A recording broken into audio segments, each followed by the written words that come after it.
Are you struggling to find time for English? Just give me 10 minutes. आज ମୁଁ ଆପଣଙ୍କୁ କହିବି କିପରି ମାତ୍ର 10 ମିନିଟରେ ଆପଣ ନିଜର ଇଂଲିଶ ଇମ୍ପ୍ରୁଭ କରିପାରିବେ। So let's start. Tip number 1. The consistency. Consistency is better than long hours. English शिखिबा पई आपनको घंटा घंटा धरि प्रैक्टिस करिवार किछि जरूरत नै, किंतु सब दिन जदि किछि मात्रार टाइम आपण स्पेंड करिवे ताहले भी आपण आपनकर इंग्लिश खूब शीघ्र इम्प्रूव करबे। English is not about how long you practice, it's about how often you do it. तामाने एटा गोटे एमिति जिंस न कि आपण केते घंटा धरि प्रैक्टिस करूछंती, पूरा डिपेंड थाए सब दिन प्रैक्टिस करूछंती किंबा आपण 2-3 दिन रे थरे प्रैक्टिस करूछंती। Tip number 2, the mirror practice and narrative. जहाँ भी आपण दिन जाकर करिछंती ताको आपण इंग्लिश रे कहिबाकू ट्राई करिवे। What you need to do in front of mirror, describe your day. So what you did entire day, you just stand in front of mirror and look yourself and talk and be louder while speaking. Once you speak louder, then it will improve your pronunciation as well. When you try to speak, your each and every word sounds more impressive and clear. For example, मु market को गली तो आपण कोन करिवे, ठिया है कि mirror सामने कहिवे मु मार्केट को गली, तार इंग्लिश कोन हो I went to the market.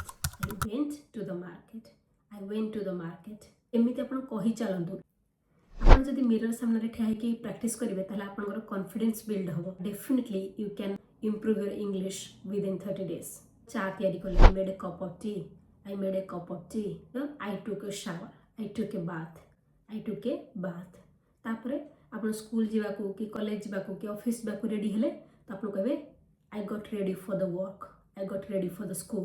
I got ready for the college. तो मिति जदि आपण कहि चलिवे धीरे धीरे आपनकर इंग्लिश स्पीकिंग ता इंप्रूव। थर्ड टिप कोन रहबो, thinking in English.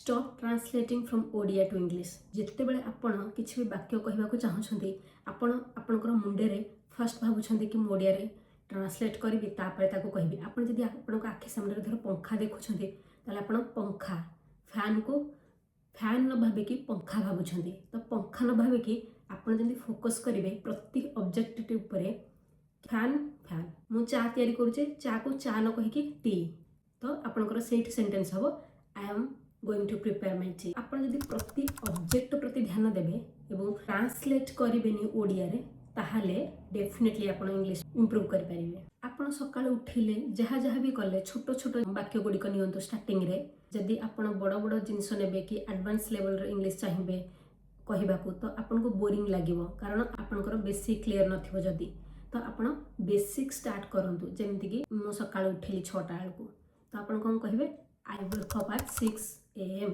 I wake up at 6 AM. I washed my face and brush my teeth. तो आपण जहाँ जहाँ भी कले एमिति आपण इंग्लिश रे कहि परिबे, जहाँ द्वारा कि आपनकर इंग्लिश धीरे धीरे इंप्रूव होबो। Fourth technique, listening and repeating. It plays vital role to improve your speaking skill. Unless you speak, you can't become a fluent English speaker. So try to speak up, because since our childhood we have been learning English. We read the book, we read novels, everything. We understand English. We can write English, but we can't speak. Why? Just ask yourself, you will get the answer, because you never try to speak up yourself. So when you try to speak up yourself, then definitely there will be no barrier to improve your English. So what we can do now, I will give some sentences. You just practice with me. You just repeat after me. आशा करूछि ए sentence गुडी आपन को English improve करिवारे सहायता करिवो। आ मने रखो, practice is the only key to the success. जदि आपको ये वीडियो भल लगी, please do like, share and don't forget to subscribe to my channel for more informative videos like this. I want to improve my communication skills. एमिति आपण practice करंतु, मन भितर कहउछंती इंग्लिश टाको ताहले आपण बुझी पारुथिबे, मन भितर आपण कहउथिबो किंतु कहिला बेलको आपण पूरा ब्लैंक हे जाउथिबे, वर्ड सर्च करिवारे लागुथिबे कि हेजिटेशन फील करूथिबे। प्रतिदिन आपण चेष्टा करंतु आइडेंटिफाई 5टा किंबा 10टा वस्तु को नहीं आपण इंग्लिश कहिबे। आपण को मुंड को जमारो तार ओडियार शब्द आसीबा दरकार नहीं। जेमिति मु एग्जांपल देली, ग्लास टा उठेले गिलास न कहि कि ग्लास कहंतु, आ जदी चामच टा उठेले चामच न कहि कि स्पून कहंतु। एमती कहले आपंकर धीरे धीरे धीरे धीरे इंग्लिश इम्प्रूव हो।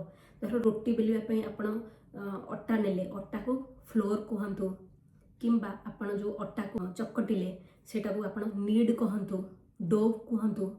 तो एमती जब धीरे धीरे गोटे गोटे छोट छोट शब्द आप ध्यान देवे प्रति ऑब्जेक्ट उपर तो definitely you can improve your English. कौन व्यक्ति आपण को ना कहले आपण को किंतु आपण सुनी पारलेनी तापे आपण कौन कहिबे sorry I couldn't catch your name could you repeat it for me please. तो एमती जिते आप कहते प्लीज मैंने लगेले बहुत पोलाइट वे रे कुड यू लगेले भी बहुत पोलाइट वे रे आई कुडंट कैच माने मु जानी पारलेनी किंबा मु सुनी पारलेनी आपण जहाँ कहले could you repeat it for me please. तो मैंने आउ थे आप कहींपारे कि एमती जदि आप वाक्य गठन करेंगे आपंकर देखो केमिति इम्प्रेसिव वे साउंड करुच्ची इंग्लिशटा। तो आपड़ जदि डायरेक्ट कहे sorry I don't know tell me one more time please एमती कहवा द्वारा टिके हार्श साउंड शुणा जाउची बा पोलाइटनेस आसुनी। तो जदि आप कुड यू प्लीज लगे कहे तो सेटा बहुत नेचुरल साउंड शुणा जाए। आई am bit busy at the moment ता माने आपन को कौन सी सांग जड़े कौन सी काम डकौचे किंतु आपन डायरेक्ट मना न करी no I can't go I am busy एमती न कहीकि instead of that you can say I am bit busy now I am bit busy at the moment it's nice weather today isn't.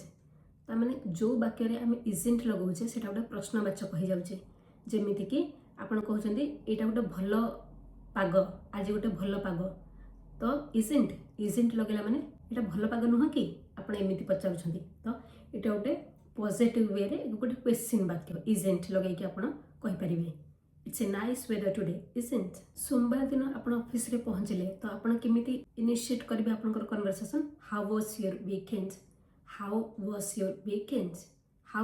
Weekend तो आपनकर माने वीकेंडटा केमिति थिला तो एमिति आपण पचारि पारे। आशा करुच्ची ए टिप्स आउ ए सेंटेंस गुड़िक आपको बहुत साहाय्य करिवो आउ आपण इंग्लिश इम्प्रूव करि पारिबे। एको डेली प्रैक्टिस करके आ मने रखंतु डोंट फॉरगेट टू प्रैक्टिस।